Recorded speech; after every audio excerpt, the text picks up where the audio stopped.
आप सब सत्संग के इस पावन अवसर का लाभ ले रहे सभी संत समाज दूर से बैठकर प्रतिदिन इस सत्संग यात्रा में साथ आप सब रहने वाले जिज्ञासु प्रेमी जन संत महानुभाव,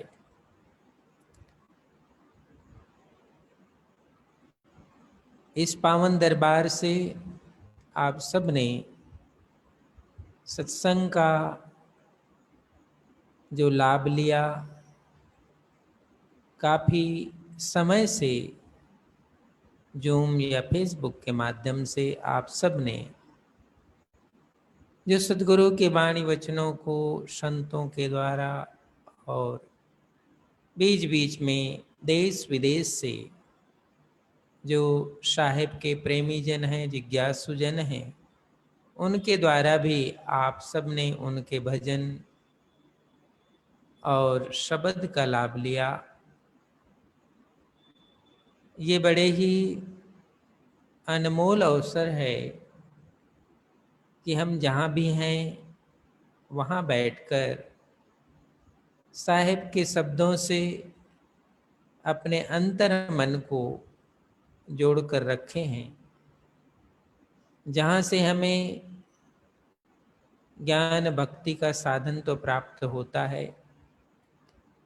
इस प्रतिदिन परिवर्तित संसार की जीवन यात्रा में हम किस प्रकार संबल बनाकर रखें, इसका भी सद्गुरु के वाणी वचनों से हमें आधार प्राप्त होता है।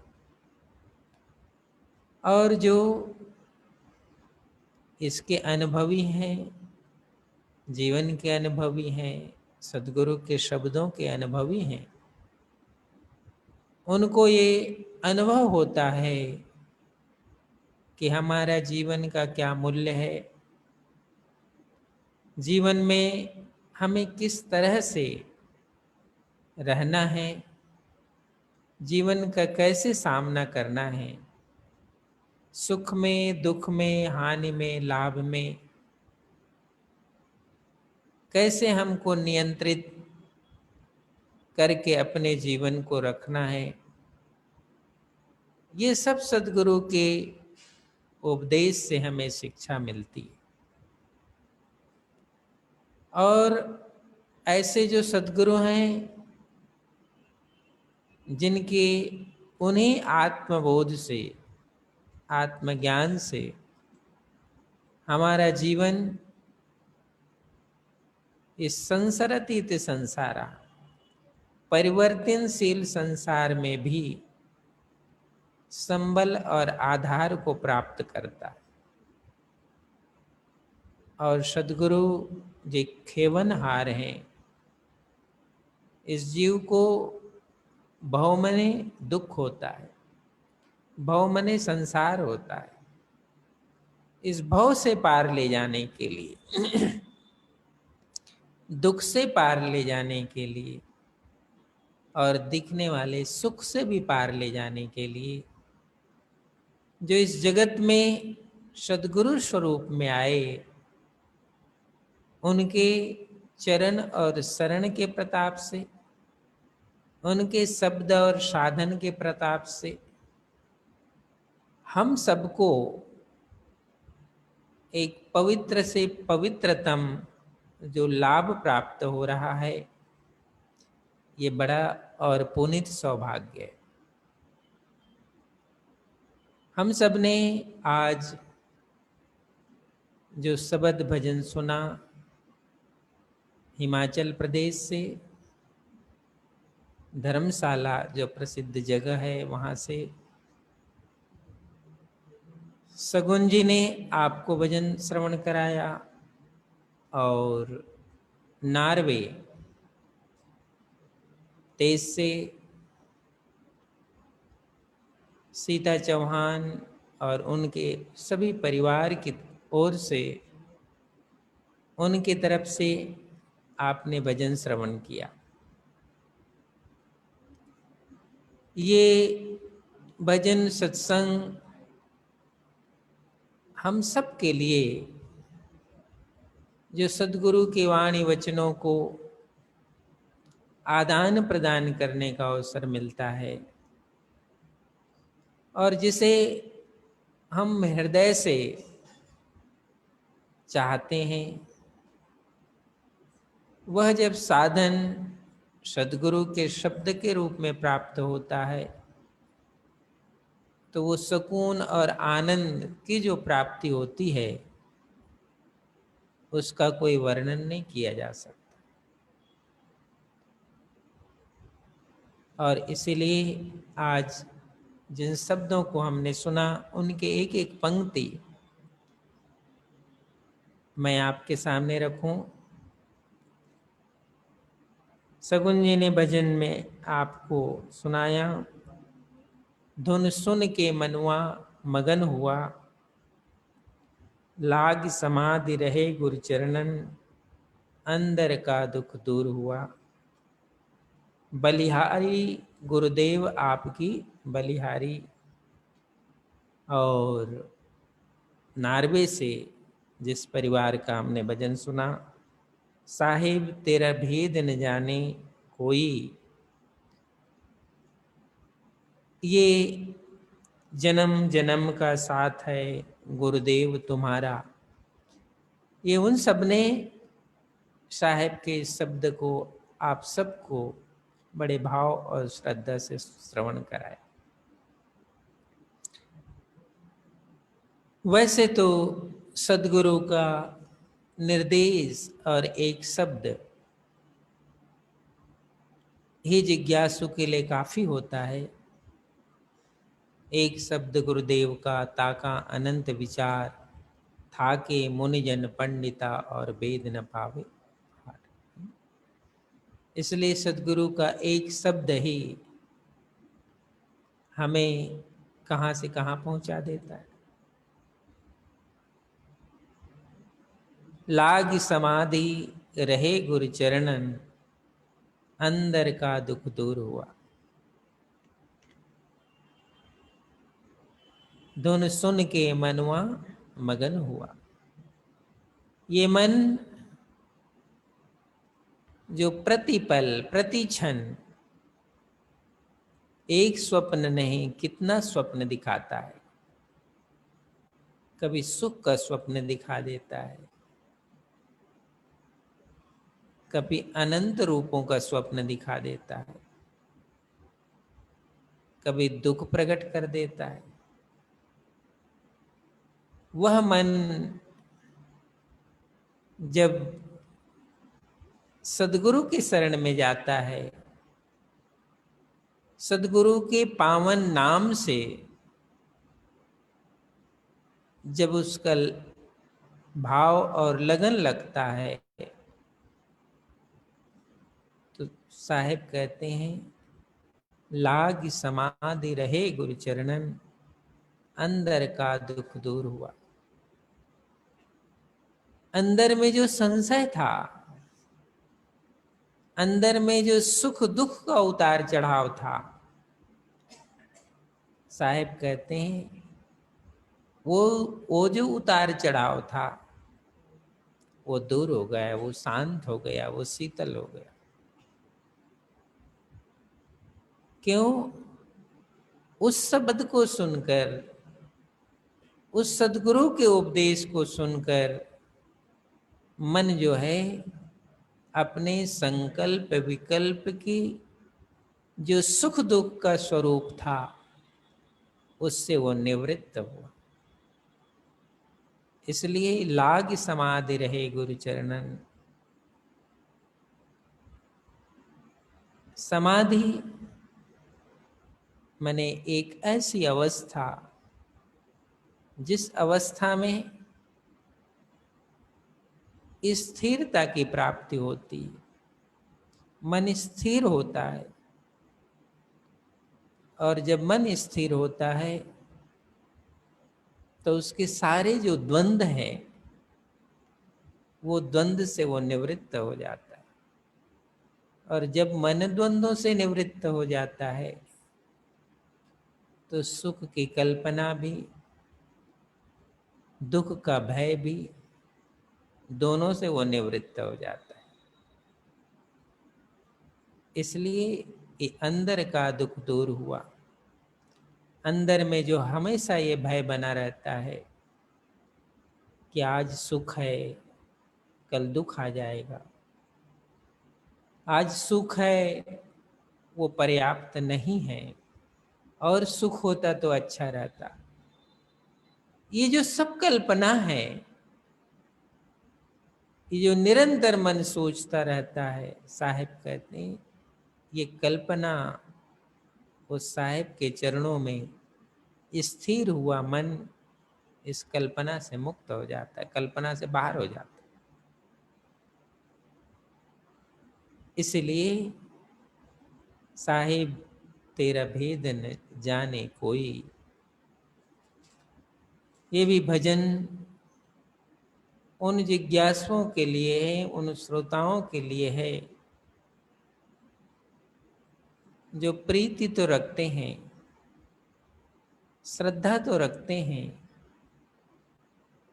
लेकिन जो साहिब का भेद है, शब्द का भेद है, साहिब की जो ऊंचाई है, उस पर अभी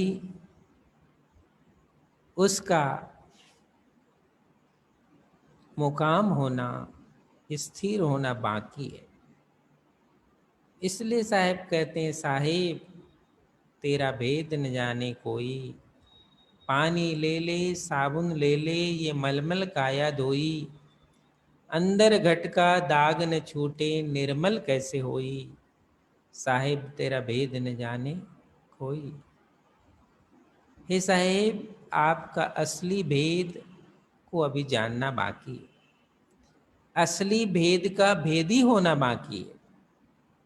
जिस दिन आपके असली स्वरूप को, असली भेद को ये मन जान जाएगा, तो इसका सभी प्रकार का द्वंद्व, दुख, संशय की निवृत्ति हो जाएगी। इसलिए हे साहिब आपका भेद कोई गुरुमुखी है, उसको ये पता है कि साहिब का भेद क्या है। दूसरी बात, साहिब के भेद को भेद की तरह जानना, यह भी एक श्रेष्ठ मुकाम है कि हम साहिब के दिए हुए उपदेश, दिए हुए सुमरन और साधन को किस रूप में जानते हैं। बहुत बार हम इस चर्चा को करते रहते हैं, इस प्रसंग को बताते रहते हैं कि गुरु का उपदेश तो इतना ऊंचा है, इतना गहरा है, लेकिन अब बारी किसकी है? अब बारी गुरु की नहीं है, अब बारी शिष्य की है। इसलिए इस बारी शिष्य की है कि गुरुदेव ने यदि ये आदेश दे दिया है कि ये मुकाम है, ये तेरे लिए, ये शब्द ही तेरे लिए, ये साधन तुम्हारे लिए, तो अब बारी किसकी है? अब बारी गुरु की नहीं है, अब बारी है उस शिष्य की। शिष्य की बारी इसलिए है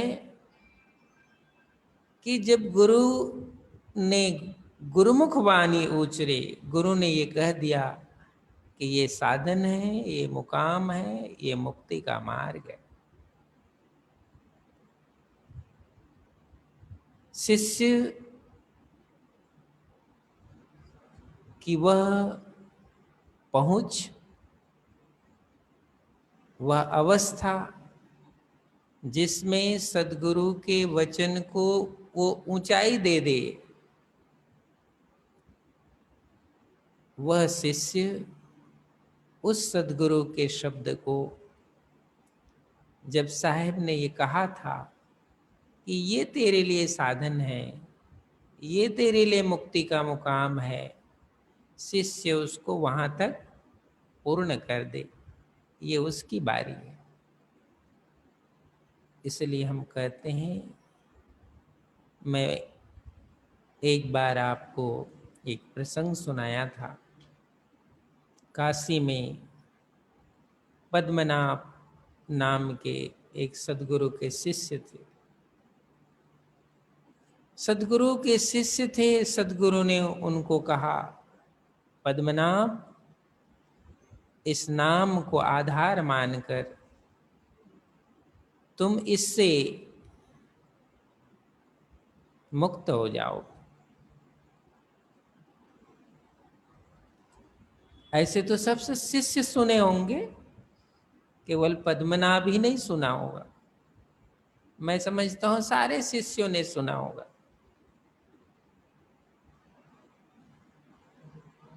लेकिन पद्मनाभ जी ने सद्गुरु के उस वचन को कहाँ धारण किया? शीश पर धारण किया। उस वचन को शीश पर धारण किया, और जो सबसे श्रेष्ठ है उसको ही शीश पर धारण किया जाता है। तो पद्मनाभ जो सद्गुरु के शिष्य थे, उसने उस वचन को शीश पर धारण कर लिया, और शीश पर धारण करने के बाद उसने ये फिक्र ही छोड़ दिया कि मेरा क्या है और मेरी क्या ताकत है। ये फिक्र उसने छोड़ दिया। उसको एक ही फिक्र थी, अब ये सद्गुरु के नाम की ताकत है, अब मेरी ताकत की यहाँ जरूरत नहीं है। सद्गुरु के शब्द की ताकत की जरूरत थी, और उन्होंने उस सद्गुरु के नाम को सिद्ध करके बता दिया कि ये साहिब के शब्द से ही इस जीव का बंधन टूट सकता है, पार जा सकता है। ये उसकी बारी। इसलिए साहिब कहते हैं, साहिब तेरा भेद न जाने कोई, पानी ले ले साबुन ले ले ये मलमल काया धोई, अंदर घट का दाग न छूटे निर्मल कैसे हुई। उस पद्मनाभ ने एक शब्द सद्गुरु से पाया था, सतनाम का ये शब्द सद्गुरु से प्राप्त करके उसने अपना भी जीवन का और जीव का उद्धार किया, और कितने ही हंसों को उस सतनाम की ताकत से इस जगत में भक्ति और साधन को उपलब्ध करा दिया।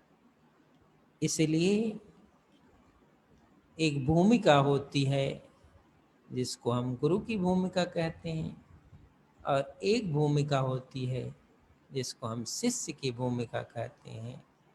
और जिस दिन गुरु की भूमिका को शिष्य शीश पर धारण कर लेता है, तो निश्चित रूप से वह शिष्य उसी साधन से पार हो जाता है, उसको कोई संशय रहता नहीं है। तो ये हम सब ने आज भजन और सत्संग श्रवण किया। बोलो सद्गुरु कबीर साहिब